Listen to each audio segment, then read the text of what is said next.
night. Heading now towards the three railway fences, and the Drunken Duck setting the way to Deep Memories in second. The Drunken Duck from Deep Memories in command, Mr. Nobody, Good Prospect.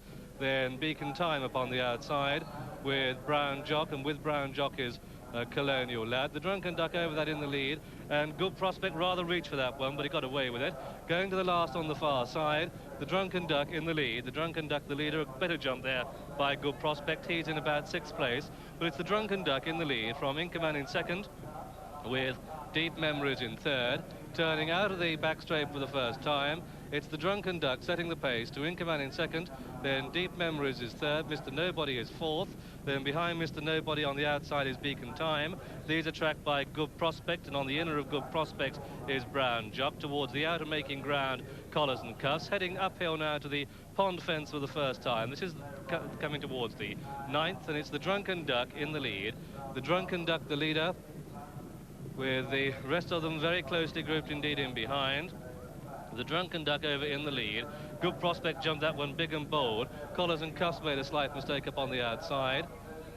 And in fact, Collars and Cuffs has gone. Collars and Cuffs unseated his rider at that one as they level up to the next plain fence.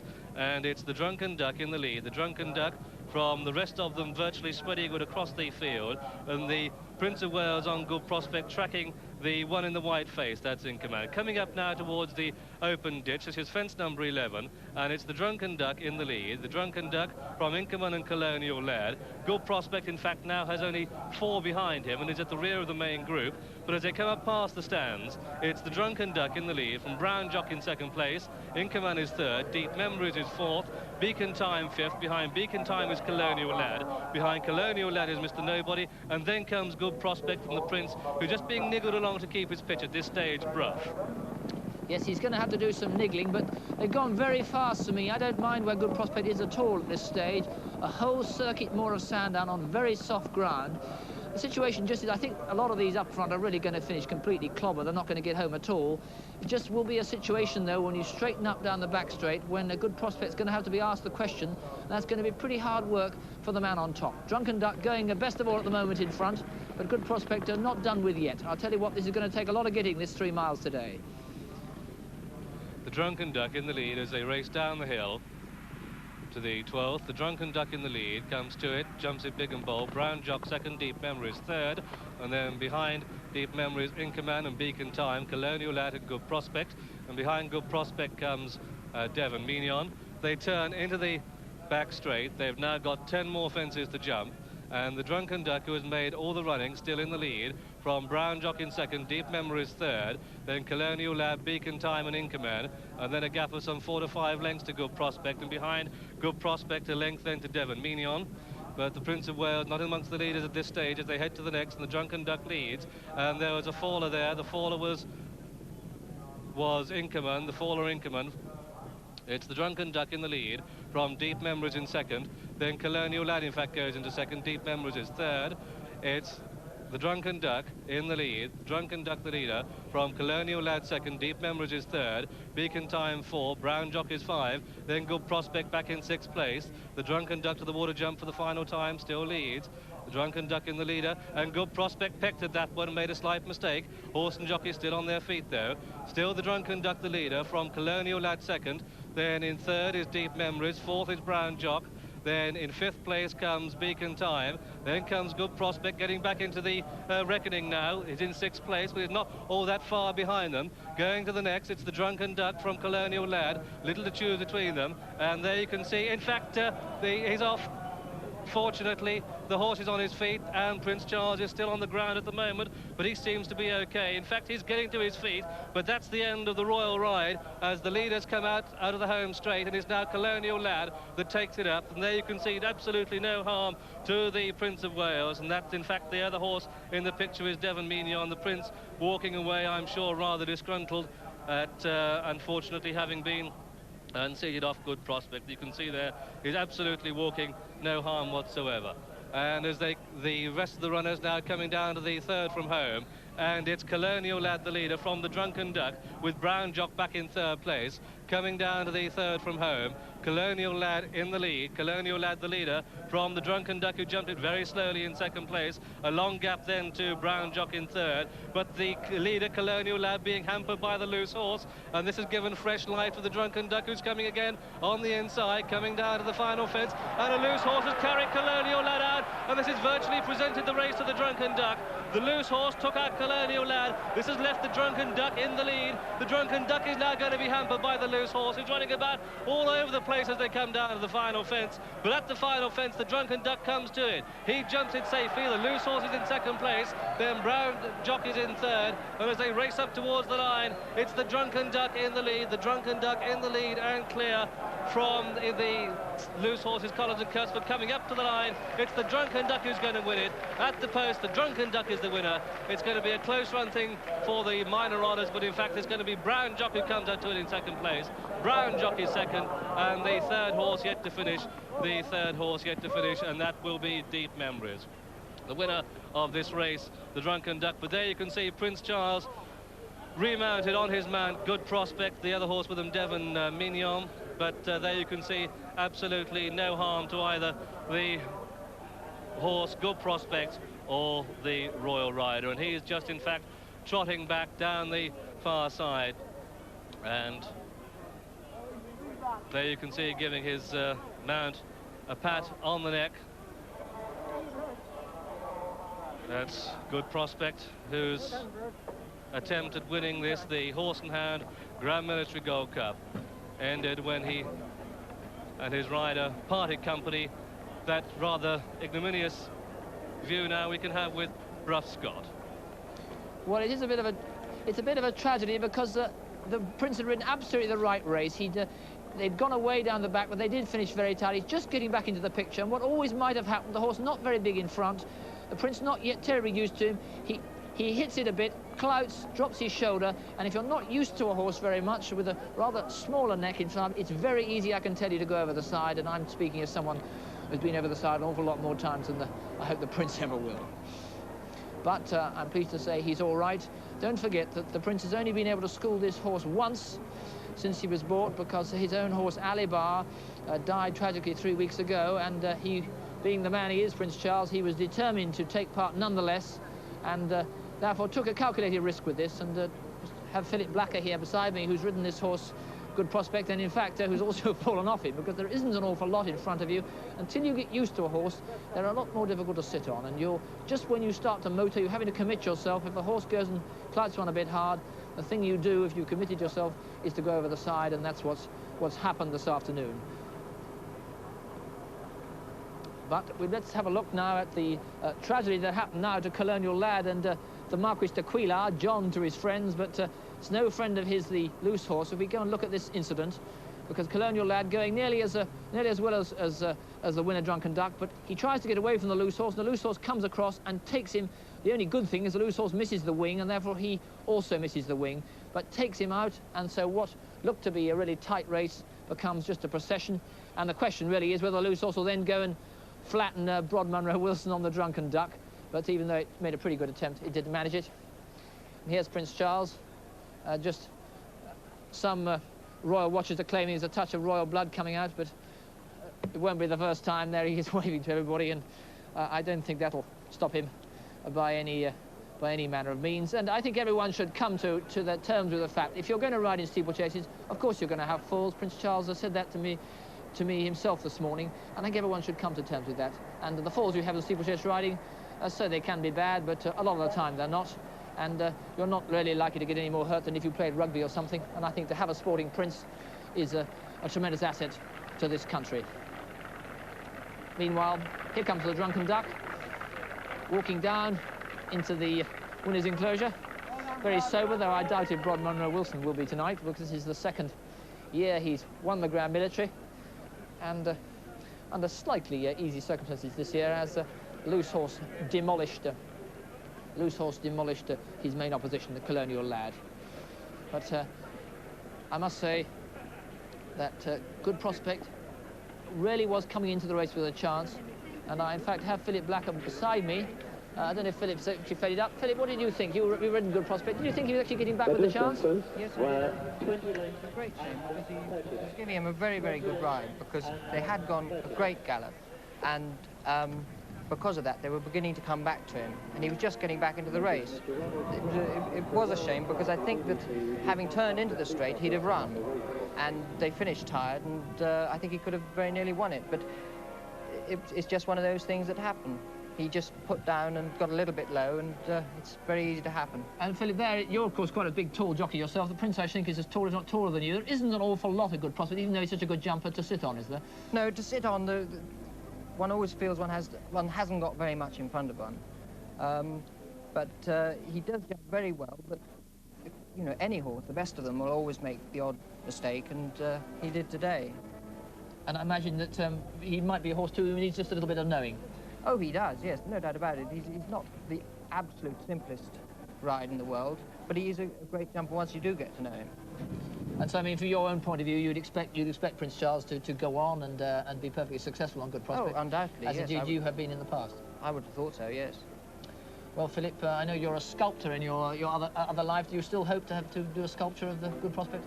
Well, indeed, I'd be very honoured to if I was asked to, but I haven't done as yet.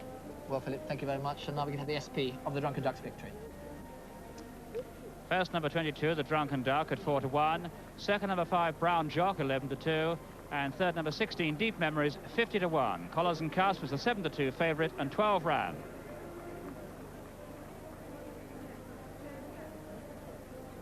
So the victory we all hoped for did not happen, but I think that perhaps in the long run may prove to be a reasonable thing. It just shows everybody that racing isn't that easy. Prince Charles was saying that himself this morning. It's not that easy, and to expect on your third ride in public and your second ride ever on one horse to win is perhaps expecting the impossible. And the man may have achieved many impossible things, but this wasn't one of them. But I think there's plenty of races in that partnership myself, and I very much hope so for the gains process. We'll be back, of course, tomorrow at Sandown. I'll be here at Sandown for the Imperial Cup, the main race, and Derek Tolson will be going up to Ware. Confirmation from Charlie Falkers here that Prince Charles is absolutely fine. Just one thing I really ought to close on, I suppose. I haven't told you what the date is. I never mentioned it. It's Friday the 13th. One other thing on a personal note, it's 10 years to the day that I was carried off for the last time. I hope we'll have 10 years more of Prince Charles. Nice to be with you. See you tomorrow.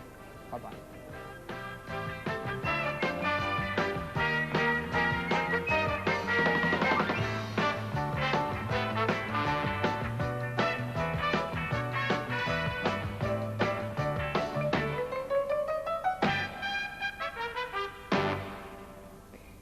And that visit to Sandown Park replaced the published film. There'll be more racing from Sandown in World of Sport tomorrow. In a moment, a He was with Bruce Hobbs last year, ridden by George Duffield, won 2 of his 7 races. Now with Tony Gillam, likely to be perfectly reasonable chance. His best form, drawn 18. There's Abington in the centre there, with the noseband. Abington on the left of those. Here he is, ridden by the master tactician Eddie Hyde, and he's drawn 1, and drawn 2 rather, and there will therefore be a definite performance trying to get through. There's Black Minstrel there with the hoop up the far side. 3 walking through here is Heron's Hollow, favourite from Guy Harwood's stable. One thinks the ground might just be a bit softer than Heron's Hollow likes. Won this day last year, won his first 2, and as you saw, had a really good run in the second race, Guy Harwood's stable. And I remember being down in the yard about a month ago, and Heron's Hollow was already doing really decent work, and won't like much in condition. Drawn 16, so likely to be this side. 8-1 favourite on the last showing. Lingdale following. There is a recalcitrant Abington, who we've tried to talk about 8 times, but here we are at last. Well, no, he's just a bit out of picture. That's Black Minstrel. Here's Abington. Drawn 2, so Edward Hyde will be trying to go across. He got a bit hot in the paddock. A really able horse, this, and some Newmarket people are very, very sweet on his chance. 14-1. Edward will now trying to get to that far rail.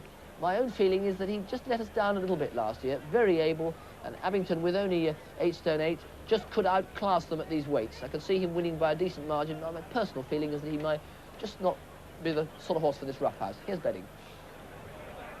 And Abington's there at 12 to 1, but the money is for Folk Hero, now 7 to 1. 7 to 1 from 8 to 1, having opened up at 11 to 1. Heron's Hollow is 9 to 1 from 8s. Black Minstrel at 10 to 1 from an opening price of 15 to 2. Abington at 12s. Glasgow Central, money for him, also 12 to 1, having opened up at 16s. Cyprus Sky and Parlour Game 14 to 1, and Sayer also 14 to 1 from 16s. Bonnell and Bezique both 16 to 1. La Fontaine now just gone to 14 to 1 from 16s. King's Ride is 16 to 1. Greenwood Star and Poil Crusher both at 20s. Lingdale, Renovate, Borderbrook and Hurricane Hill all 33 to 1.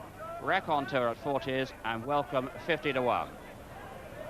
And there is Black Minstrel, who was fourth last year and has had a run this season, and he finished close up behind in Fijar, the French 2,000 guineas winner.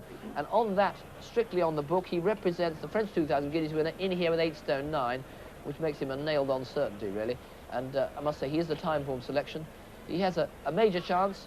Whether the ground's absolutely totally soft enough, whether he really stays a mile in a truly run race, is a slightly open question. But I have to tell you, he's a selection of many keen pundits. Drawn 14, and with young Walter Swinburne on board. Walter, of course, now first jockey this season to Michael Stout. That's Hurricane Hill in the background there. The interesting money has been for Glasgow Central as Heron's Hollow. Glasgow Hill out the far left, Hurricane Hill rather, ridden by Richard Fox of Willie Mustard's Yard. Won last year at Bath over 6 furlongs, 33 to 1. It would be an outside if it came up, and a pretty sporting one. Richard Fox, drawn 6, so lucky to go to the outside there. 19 there, La Fontaine, who we talked about, Ernie Johnson, this very well handicapped to Clyde Britton horse there, Abington, Borderbrook. Glasgow Central, saw him out this morning. He's been well back to see, and in the ring, he's been much the strongest supported. He's in stall 5, out on the far side. He was really well when he was out on the track this morning, from Ryan Price's stable, won 2 races, and will love the ground. So, the last ones are beginning to load up for this, the 1981 William Hill Lincoln. Looking back there comes Hurricane Hill. Abington going to have the hood on to go in late. A really able horse, Abington, and watch to see what happens early on. Whether if they split, whether the horses this side will have such a major advantage. I'm going to try and test that and support Leicester, but yesterday's evidence was that they have 4 lengths to 5, but the ground has dried up quite a lot. We'll see. Borderbrook not being very keen. Black Minstrel going in. Closest to us is Welcome. Nearest here, we haven't seen him, with Steve Cawthon on, who was reported not going to be a runner 2 days ago. Had a banged a foot or something. He's actually in the stall closest to us, Welcome. Steve Cawthon on board, stall 20. So will this draw be the same as yesterday? We'll see. It's one of the fascinations of the Lincoln. 17 to 2, Heron's Horror from 9 to 1. Let's see if we get Borderbrook in. Not helping things very much. And the keen money this morning, or this week, not going to do much good. And we made a miss the ball. Here's Graham. They're under starters' orders and they're off. Bezique slowly into its stride. Borderbrook didn't come under orders. King's Ride is one of the early leaders, and the field splitting into 2 groups. And those on the stand side include Folk Hero, I think Raconteur was on the far side. It looks like Heron's Hollow, who's gone right over onto that far rail. Also up with them on the far side is Abington. Just behind the leaders is Poil Crusher. Coming down to the point 6 furlongs from home. And on the stand side, Folk Hero. And also with Folk Hero now Bezique just behind them. Whilst on the far side, it's on the very far side, Lingdale. And also Poil Crusher coming down to the halfway stage. And on the stand side, Folk Hero from Welcome and Raconteur, whilst on the far side it's Poil Crusher in the lead from Cyprus Sky and Abington, just over 3 furlongs to go. And on the stand side, Folk Hero, Welcome and Bezique. On the far side it's Cyprus Sky with Sayer finishing strongly. Bonol coming up the centre of the course with a strong run. So too Heron's Hollow, but 2 furlongs out. And on the far side, Sayer strikes the front. On the stand side, Bezique is clear. And Sayer has the advantage with a furlong and a half to go over the whole field. Sayer the leader from Bonol in second place. Then Heron's Hollow finishing strongly. Just over a furlong to go. Sayer in the lead and clear from Heron's Hollow in second place. Coming well inside the final half furlong. It's Sayer in the lead, but he's tiring. Heron's Hollow is finishing fast. So too is Hurricane Hill. Coming well inside the final half furlong. Sayer and Heron's Hollow both in the two between them. It's going to be a photograph. Sayer for me. Sayer, Heron's Hollow. Then came Hurricane Hill and Bonol and Lingdale and Black Minstrel and Renovate and Bezique and Greenwood Star. Then came King's Ride and LaFontaine, and behind LaFontaine was Poil Crusher, and behind Poil Crusher was Folk Hero, and the last to pass the post was in fact Welcome. But there's no doubt about it, it's a photograph finish for this, the outcome of the William Hill Handicap, between Sayer, who made majority of the running on the far side, and in fact he has already been announced as the winner. Sayer the winner from in second place Heron's Hollow. Third home was number 21, which was Hurricane Hill. The fourth home, the top-weighted Bonol. Let's see the action once again with Bruscott. Yes, Sayer well clear at this stage, and one thought he was going to come home alone, but he made a lot of running and he was getting tired towards the end. Chased by Bonol at that stage, Black Minstrel coming in with the hoop, and Heron's Hollow, who'd actually been drawn 16, but Greville Starkey somehow tacked across, and it did turn out totally fatal to be drawn this side. You actually stayed this side, you might as well stay to home. Only Blustery put up any sort of a challenge on this near rail. So Sayer out clear, Heron's Hollow along the rail, Bonol then going backwards, Hurricane Hill coming with the noseband, and Black Minstrel also not really getting home, and Greenwood Star beginning to run along the far rail. But now Sayer drifts away from the rail, drifting out into the centre of the course. Ray Cochrane going for everything, but he's tiring all the time. The horse is tying up with him, and Heron's Hollow, with the advantage of the rail, Greville Starkey giving him everything, is catching him all the way. But the advantage is still with Sayer. As they get to the line, he just hangs on. He finishes, he's come right across the track. He finishes right over towards this side, but he hangs on in the end. Heron's Hollow's run a really gallant race. He must have done a great zigzag at the beginning to finish second. Hurricane is third, and the distance is a half a length and 1.5 lengths. And here's Graham. Sayer winning his 7th race and the 14-to-1 winner of the William Hill Lincoln Handicap, winning his 7th race, and a really game-genuine performer he is too. A big race success this for Ron Sheether, likeable trainer in Newmarket, and by sure the biggest success for his jockey Ray Cochrane there in the cap just to the left. He'll go and weigh in now, and the owner will collect the £15,000 that will be due to him.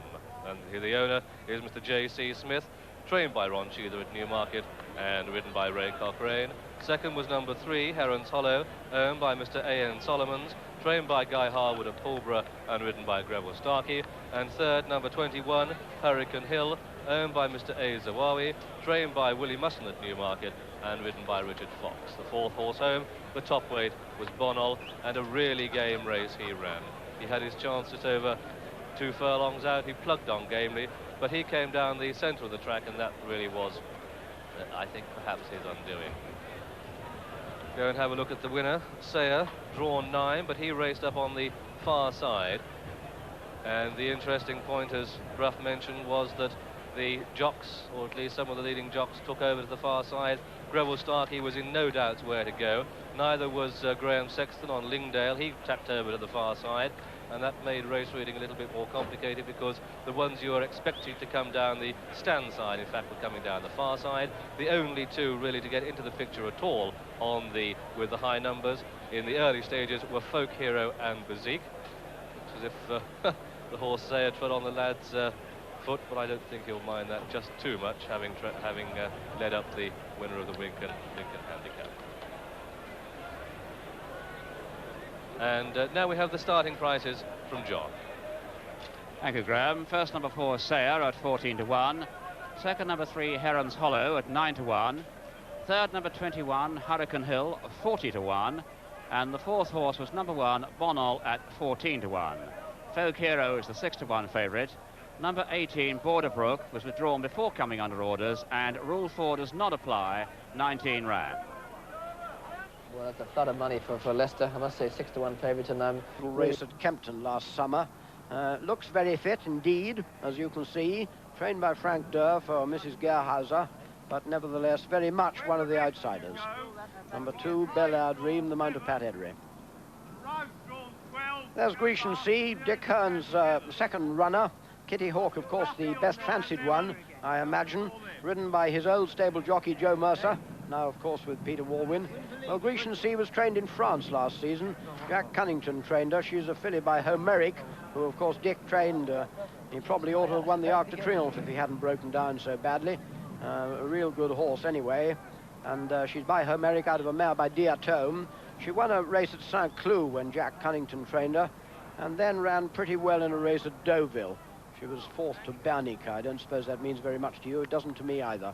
But she was a pretty fair filly, but there's no evidence on the book anyway to suggest that she's good enough to win this race.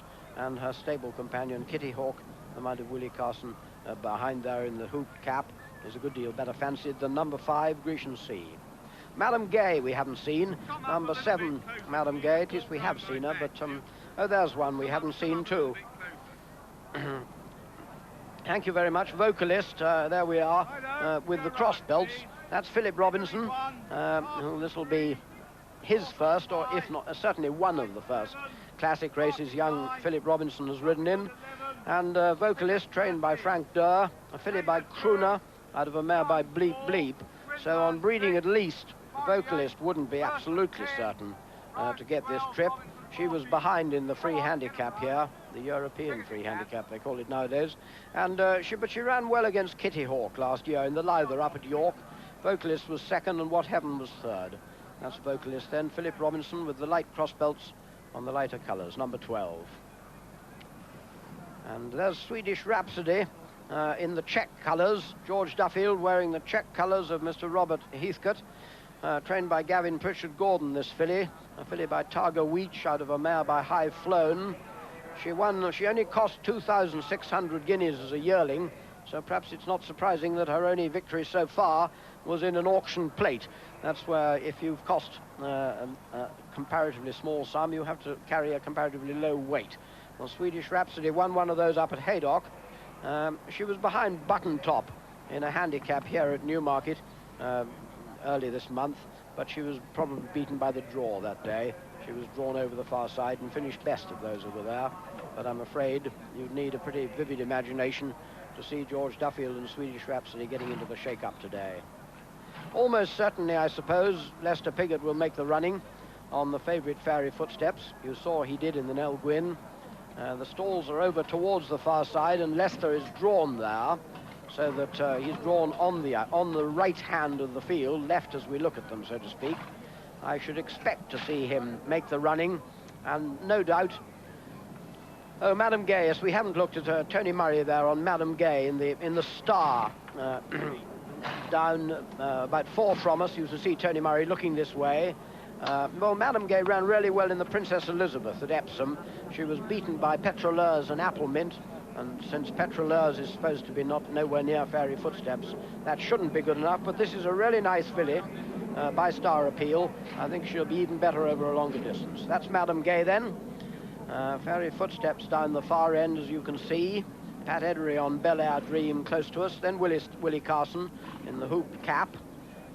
Steve Cawthon in the spotted cap. And then the hoops of Madame Gay before. There are 3 horses still to go in, I think. They are Swedish Rhapsody, Tolmy, and Welsh Win. So let's have a quick look at the betting and then join John Penny. Fairy Footsteps 6-4, Marwell 7-2, Tolmy 11-2, Kitty Hawk at 10s, Go Leasing at 12s, Auction Bridge 33-1 from 40s, and Grecian Sea 40-1, 50s bar. And so, yes, there's 3 more to go in. That Swedish Rhapsody already installed, having had the blindfolds put on. As I look down across at the mile start, I can see too that Welshman also has blindfolds, and Tolmy will be the last of the batch to go in. Tolmy on the near side in the spots, and the blindfolds on Welshman on the far side. That seems to be it. They're all in. They're understarters orders for the 1981 1,000 guineas, and they're off to a pretty level break, except that Auction Brig was just a little slow into his stride. And Fairy Footsteps is the first to go on from Vocalist. And the leading two are then followed by Welshman and Tolmy. Then just after that one comes What Heavens. But Lester Piggott on Fairy Footsteps in the lead, being followed by Vocalist. And then comes To-Agori-Mou close up in third, followed by Welshwin. After Welshwin is Grecian Sea towards the far side, there followed by What Heaven, and then comes Marwell. Swedish Rhapsody, and towards the rear of the field is Madam Gay and also Auction Bridge. So Fairy Footsteps continues to lead as they run now towards the 5 furlong from home gate from Vocalist and To-Agori-Mou. And so as they approach the 5 furlong gate with Fairy Footsteps in the lead from Vocalist, and then towards the right of the pitch as you look now, that is To-Agori-Mou, and then on the outside then is also What Heaven. And so as they come now towards the final half mile, Fairy Footstep in the lead from Vocalist. That's the order. Back to Graham in the grandstand. Then comes To-Agori-Mou and What Heaven. On the inside of these comes Grecian Sea. Marwell just in behind these. Go Leasing making up ground. And with just over 3 furlongs to go, it's Fairy Footsteps in the lead from To-Agori-Mou, Vocalist, and then up on the outside, What Heaven, Marwell just in behind these. Then comes Go Leasing and Grecian Sea on the far side. Just over 2 furlongs to go, Fairy Footsteps from Vocalist with To-Agori-Mou making up ground. Then comes Marwell making a run, and then in behind these comes Kitty Hawk, switch to the outside. A furlong and a half to go. Fairy Footsteps has the advantage. To-Agori-Mou in second place, Marwell third, Vocalist 4, Kitty Hawk 5, then What Heaven 6. Inside the final furlong, and Fairy Footsteps has the advantage. But To-Agori-Mou is challenging strongly. Fairy Footsteps from To-Agori-Mou, then Marwell and Vocalist and Go Leasing coming well inside the final 50 yards. It's Fairy Footsteps holding on from To-Agori-Mou. Fairy Footsteps the winner, To-Agori-Mou in second, then Go Leasing in third. Then behind these came Vocalist and What Heaven and Sharp Tongue and Grecian Sea. And so the result of this, the 1,000 guineas, is a win for number 3, Fairy Footsteps, owned by Mr. Jim Joel, trained by Henry Cecil at Newmarket and ridden by Lester Piggott. Second was number 11, which was To-Agori-Mou, owned by Mr. George Cambanis, trained by Bruce Hobbs at Newmarket and ridden by Edward Hyde. But in fact, again, I'm prejudging the issue because the judge has called for a photograph to the outcome of this, the 1,000 guineas. A photograph between Fairy Footsteps and To-Agori-Mou, with Go Leasing finishing very fast indeed on the far side. There's very little to choose between these three, and the slow motion replay will show us just how fast Go Leasing was finishing. But for me, it's Lester Piggott with his 24th classic victory who's gained the day. Let's join the action with John Oaksey. And what a fine performance this has been. In front the whole way, Lester and Fairy Footsteps over towards the rails there. You see To-Agori-Mou in the spots, who's been going particularly well throughout the race and is still more or less on the bit. At this stage, I felt that she might find the extra speed up the hill, and in a moment now Edward Hyde has asked for her effort. You can see Marwell, I suppose you'd have to say, not getting the trip up the hill. She can't produce any further speed. To-Agori-Mou is producing a bit, but so is Fairy Footsteps. And now look out the back and you'll see with the hoops and the red sleeves, that's Go Leasing, coming inside Marwell, between Marwell and the filly on the rails. Go Leasing finishing really fast. Fairy Footsteps has got control of To-Agori-Mou now, only just, but by a neck, it's enough. And here comes Go Leasing, passing Marwell, certainly coming into third place, gaining with every stride as the post comes up. But you see Lester look over his left shoulder. He sees that To-Agori-Mou is second, I think, Go Leasing third, Marwell fourth, and I think that's Madam Gay over this side, who's run a magnificent race, to be either fourth or fifth.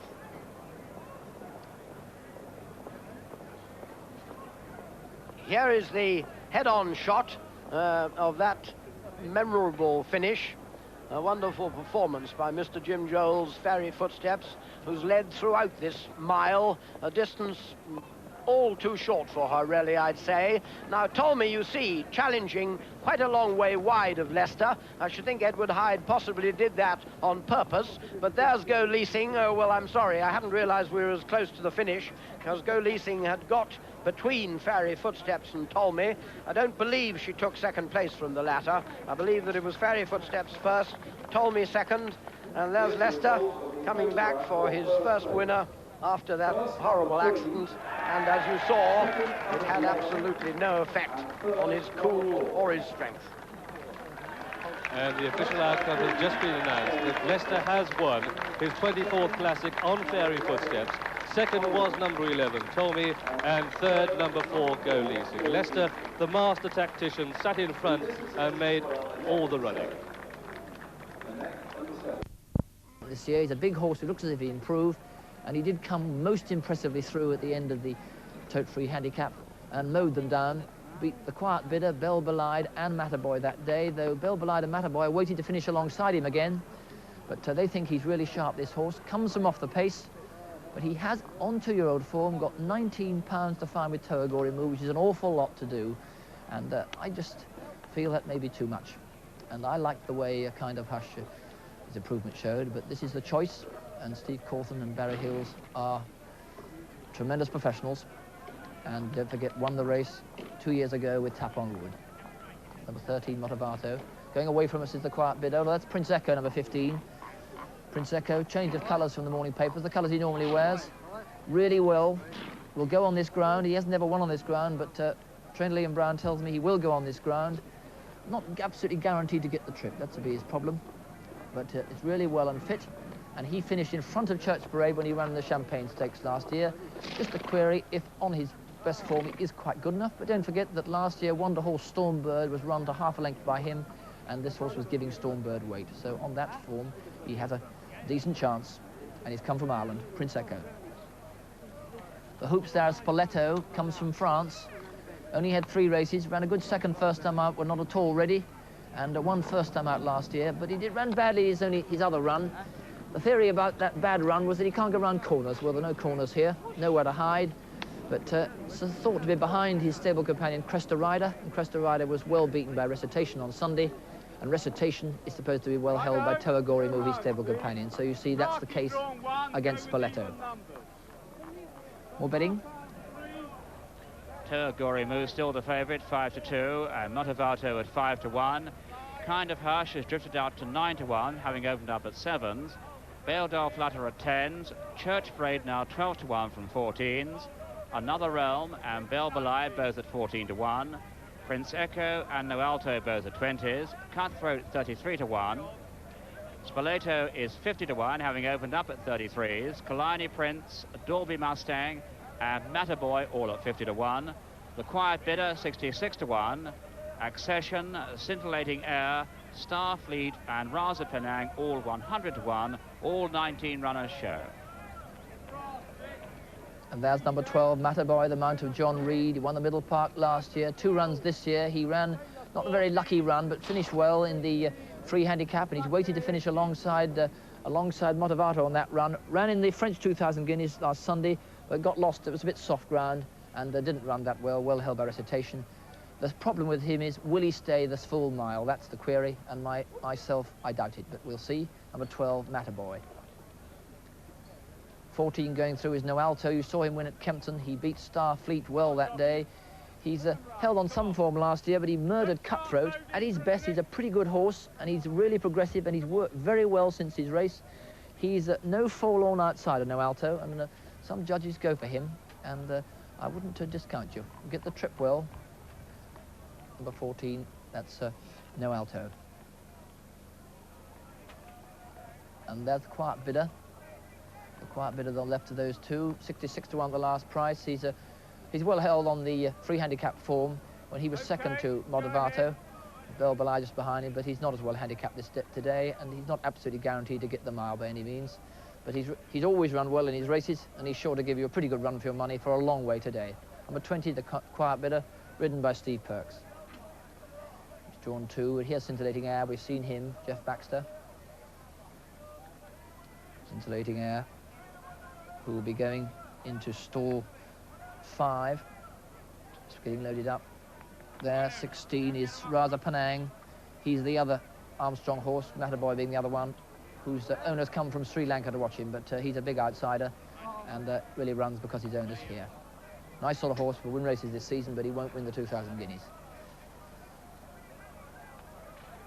There's another outsider who I don't think will win, Accession. Well, a nice horse, but Nick O'Toole, an optimist if he's going to think this one is going to win. Big show betting now. To-Agori-Mou 5-2 favourite. Money for Motivato now 9-2 from 5-1 from an opening price of 11-2. Kind of Hush goes to 8-1 from 9s. Bale Flutter steady at 10-1. Church Parade and Another Realm both at 12s from 14s. Belle Belide at 14-1. Prince Echo and No Alto 20-1. Cutthroat 33-1. 50s bar. Well, we've seen them all briefly, and there's the one that most people wanted to see, To-Agori-Mou. And his connections, Greville Starkey, his jockey, and Guy Howard, his trainer, put their professional reputations right down the line. They've said that he wasn't 100%. He'd had a setback before his race in the Craven, and that he is much, much fitter now. He certainly looks much tighter, and that he will go and beat this lot. Don't forget that everything else has gone right for them this year. Calaglow won brilliantly, their other classic Derby candidate. Recitation won the 2,000 guineas last Sunday, and they say that this is the best. Well, if he's going to be as good as they say he is, he's going to win today. But to me, when he ran over a mile on the Craven, he didn't get home, and for their sakes, I hope I'm wrong. Just a couple to go in. Ken Granger to start commentary. And all very quiet in the stalls, bruh, thank you. Kind of hush, just the only one to go in now. And just about to go in. They're all in, and they're under orders and racing. And they come out pretty evenly. Dalby Mustang a little bit behind the others, and also Matterboy, but a very small distance. And they settle down with Starfleet taking them along, this one by a length from Kind of Hush, Belbelide on the far side.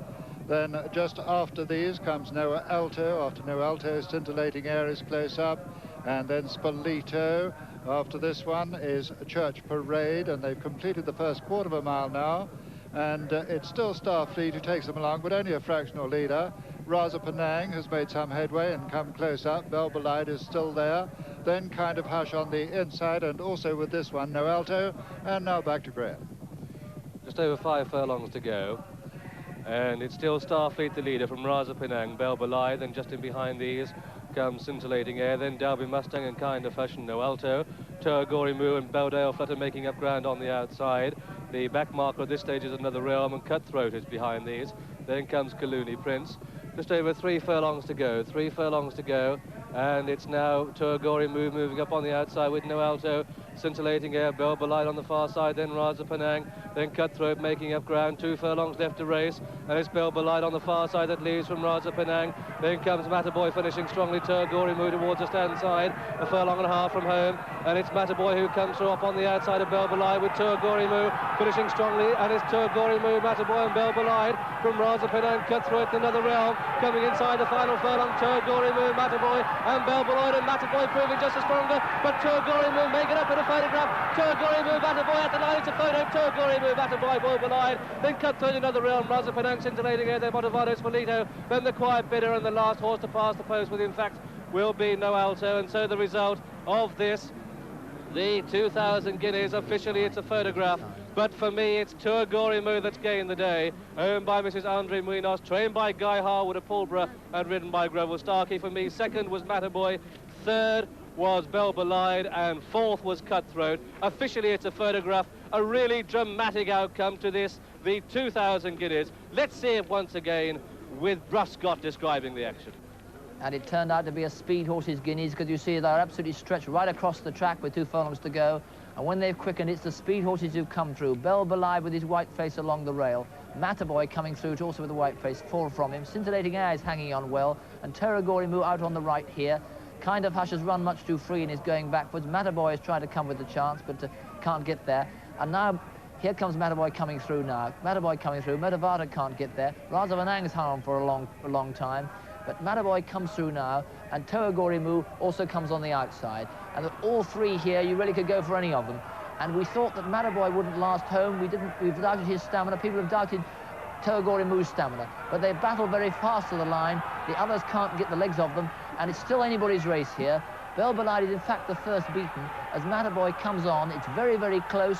And if condition's going to tell, it's bound to tell now. It's very close going to the line here. To-Agori-Mou appeared to be just stretching past Matterboy when we thought, looking at it again now, does he get past? Well, just the angle probably favours him, but it's very close, going towards the line. I think Greville Starkey's just got it.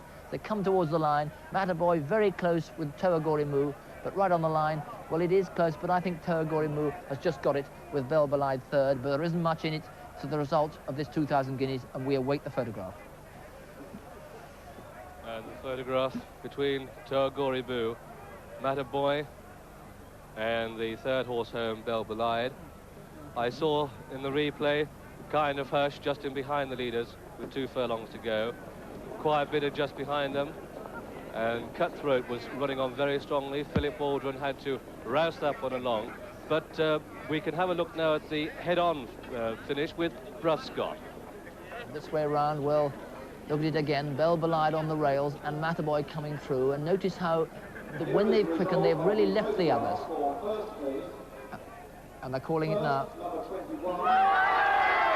And To-Agori's won it. To-Agori's won it. I paused there because I could hear the result coming through, and the big cheers gone up because To-Agori's won it. And so a tremendous triumph for trainer Guy Harwood and jockey Greville Starkey. Their faith in their horse has been justified narrowly, but justified most gallantly, is Graham. And so the official outcome of this, the 2,000 guineas, a win for number 1 To-Agori-Mou, owned by Mrs. Andre Munoz, trained by Guy Harwood of Pulborough, bred by the Rathduff stud and ridden by Greville Starkey. Second was number 12 Mataboy, owned by Mr. Ravi Tiku, trained by Robert Armstrong at Newmarket, ridden by John Reed and bred by the Cheveley Park stud. Third home was number 4 Bell Belied, owned by Mr. K. Abdullah, trained by Jeremy Tree of Marlborough, ridden by Pat Edery and bred by George A. Bolas in the United States. And the fourth horse home was number 8 Cutthroat, owned in partnership by Captain and Mrs. M.C. Clark, trained by Henry Cansby at Wantage, ridden by Philip Waldron and bred by his own.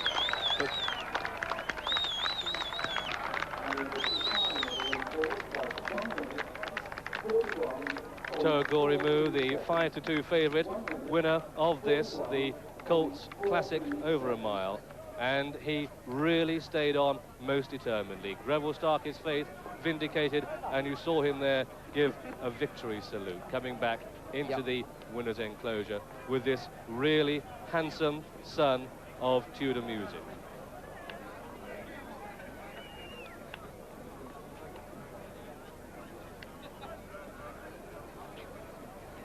The horse just having a look round, saying, well, that was quite easy. What more is there for me to do? Guy Harwood registering his first English Classic and his second Classic within a week, because on Sunday he won last Sunday he won the French 2,000 guineas with Recitation, again ridden by Greville Starkey. And there you can see a lovely picture of the horse and being kissed by his owner. What a magnificent horse. He was a 5-2 favourite. Let's get the other starting prices from John Tyrrel. Thank you, Graham. And as you say, the winner, number 21, To-Agori-Mou, returned the 5-2 favourite. The second horse, number 12, Mataboy, at 50-1. And third, number 4, Bell Belied, 14-1, 19 ran. Well, we nearly had a shock result. But later tomorrow, because at 8:30... behave like